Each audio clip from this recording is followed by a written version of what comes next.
Malaziyanın baş naziri Tatar dilində şeir oxudu.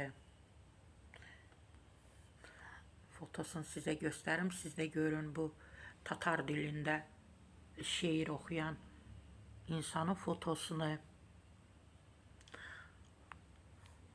Malaziyanın baş naziri Tatar dilində. Tatar dili də bizə yaxın dildir də. Bəzən xalqlar var ki, deyəndə biz Azərbaycanlıyıq, elə bizi Tatar kimi təqdim edirlər. Bilmirəm niyə, Tatar hara, biz hara. Rusiya İslam Dünyası 16-cı Beynəlxalq İqtisadi Forumunun plenar iclasında Malaziyanın baş naziri Ənvər İbrahim Tatar klassiki Abdullah Tuğyanın şeirini oxuyub. Telegraf xəbər verir ki, bu barədə TASS məlumat yayıb. Tatar xalqının fəxri böyük şairimiz Abdullah Tugay Tormiş Həyat şeirini 1908-ci ildə yazıb, siyasətçi bildirib.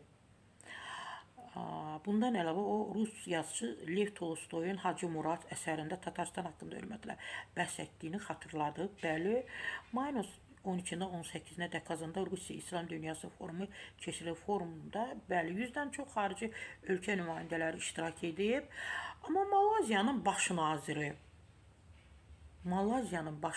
yenə də bir də fotosunu göstərirəm sizə.